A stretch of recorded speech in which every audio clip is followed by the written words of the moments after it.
안녕하십니까. 주식시장의 큰 방향과 투자의 기준을 제시해드리는 러펀드의 증시 토크입니다.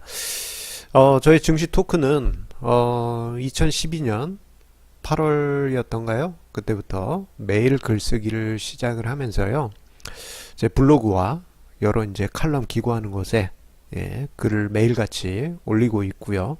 그리고 올해 초부터 해서는 유튜브 영상으로 핵심 포인트로 콕콕 집어서 이렇게 영상을 만들어 드리고 있습니다. 자, 오늘도 좋은 주제로 글을 적었고 오늘 시청자분들께 오늘 그 이야기를 드리고자 합니다.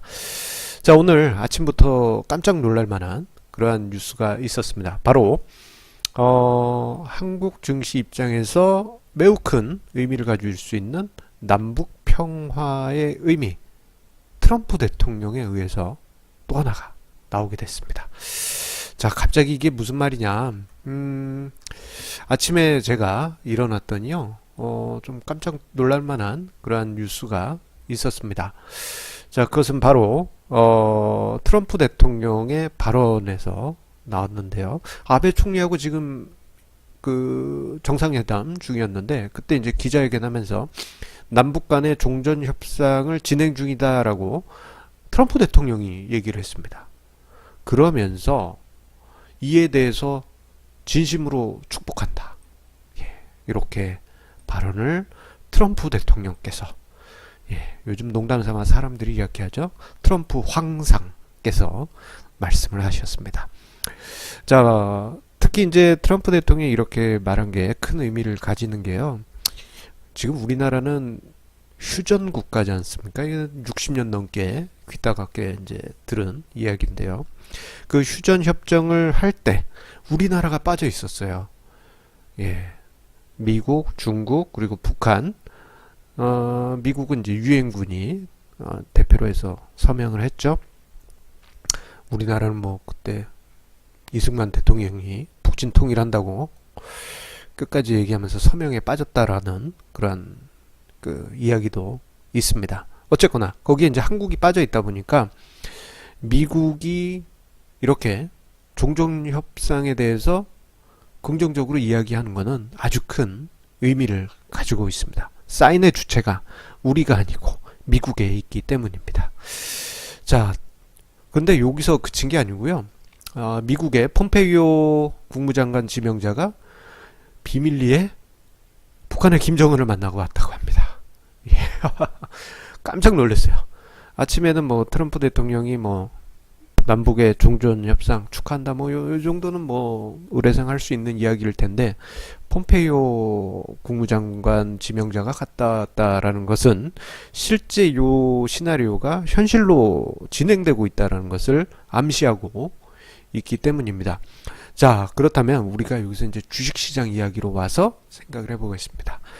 종전 협상이 실현될 경우 이게 우리나라 증시에 어떤 영향을 미칠 것이냐. 요 재료는요, 뭐 단기적으로 단기나 중기적인 관점이 아니고 장기적인 관점에서 큰 의미를 가집니다. 왜냐면은 자, 우리나라 증시는 태생적으로 컴플렉스가 있어요. 바로 대북 리스크, 북한이 위해서 무력 도발을 언제 할지 모른다라는 불안감이 있기 때문에 대북 리스크로 인해서 코리아 디스카운트가 계속 있어 왔습니다. 자, 우리가 외국인 투자자 입장에서 생각을 해본다면요. 저 한국이란 나라는 몇 년에 한 번씩 북한이 무력 도발을 해 오는데, 자, 이러다가 외국인인 우리가 투자한 돈이 휴지 조각이 되는 게 아닐까. 그런 불안감이 있겠죠. 그렇기 때문에 뭐 예를 들어서 다른 나라 같으면 한 100을 투자해야 되는 그러한 어떤 상황이라면 뭐 한 10이나 50 정도 수준으로 크게 줄여서 투자할 수밖에 없을 것입니다. 왜냐? 대북 리스크가 있어 왔기 때문입니다. 하지만 지금 분위기가 4월 27일에 문재인 대통령과 김정은 간의 남북 정상회담, 그리고 6월 초로 미국의 트럼프 대통령과 북한 김정은이 북미회담이 진행되면서 이게 종전협상으로까지 정말 물밀듯이 진행이 될 경우에는요, 코리아 디스카운트가 순식간에 사라지는 효과가 나타날 수 있습니다. 그래서 이와 관련해 가지고 제가 지난달 3월 12일에 남북 정상회담 분위기가 만들어졌을 때 코리아 디스카운트가 과연 대북 리스크에 따른 코리아 디스카운트가 대략 어느 정도일까 한번 계산을 했습니다. 러프하게 계산을 할 때 이렇게 이제 계산을 했습니다. 이 두 시기로 나눠서 남북 간의 화해 국면 그리고 남북 간의 긴장 국면 두 시기로 크게 나눴죠. 그때 이제 정권이 틀렸지 않습니까? 보게 되면요, 남북 간의 화해 국면일 때는 세계 증시 대비해서 한국 증시가 연 10%포인트 앞섰습니다. 반대로 남북 간의 긴장 국면이었던 시기에는 글로벌 증시 대비해서 한국 증시가 3%포인트 뒤처졌습니다. 그래서 그 두 격차가 코리아 디스카운트 수준이 아니냐. 그때는 그렇게 계산을 했는데요. 이제 몇몇 분께서 좋은 조언을 주셔가지고 그 두 시기에 물가 상승률과 경제 성장률 차이를 좀 고려해야 되지 않겠습니까? 그런 아이디어를 주셔서 그 두 시기의 물가 상승률 차이 연간 그리고 두 시기의 경제 성장률 차이 연간 그거를 빼버렸습니다. 그랬더니 대략 한 3% 포인트 됩니다. 그걸 뺐더니 대략 한 10% 정도가 대북 리스크 프리미엄이 아닐까 그렇게 생각이 됐고요. 이것이 어떻게 보면 최대값 대북 리스크에 따른 코리아 디스카운트 부분의 최대값으로 생각을 합니다. 지금 요 10% 포인트는 연간의 기준입니다. 그렇기 때문에 차후에 만약에 정말 종전 협상이 진행이 될 경우에는 몇 년간 누적되었던 요 값이 일시에 누적돼서 분출될 수도 있어요.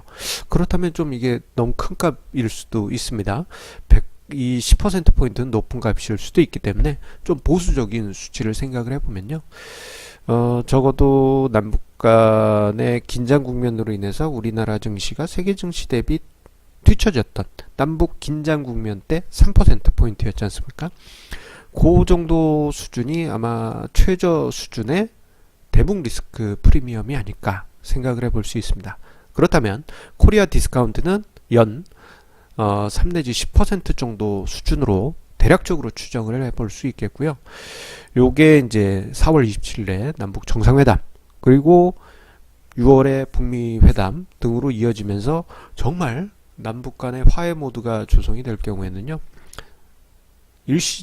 일순간에 한 몇 년 동안 억눌렸던 코리아 디스카운트 부분이 분출하는 그러한 효과도 있겠고, 또 다른 시나리오로는 해외 증시가 여기서 하락장으로 간다고 하더라도요, 코리아 리스크가 사라진 상황에서는 세계 증시가 크게 하락한다고 하더라도 상대적으로 한국 증시는 말이 이상하네요. 덜 하락할 수 있다라는 점을 이 대북 리스크가 사라지는 차원에서 생각을 해볼 수 있겠습니다. 최근에 봄날 분위기처럼 남북 관계도 점점 따뜻해지면서 진정한 평화가 이번에 안착되기를 기원을 해봅니다. 우리의 소원은 통일 아닙니까? 뭐 통일까지는 아니더라도 적어도 개성에 가서 개성만두도 먹어보고, 그리고 평양에 가서 오리지널 평양냉면 저도 먹고 싶습니다. 그런 날이 오기를 바라봅니다. 자, 그러면 증시에도 훈풍 이어지길 바라면서요, 오늘 아침 분위기 아주 좋습니다. 그 분위기 계속 이어지길 바라겠습니다. 그런 의미에서 시청자님의 구독하기 꼭 여기 화면 여기 있죠. 여기하고 아마 화면 저쪽에 또 있을 겁니다. 눌러주시고 따봉 좋아하기 버튼 꼭 눌러주시기 바랍니다. 감사합니다.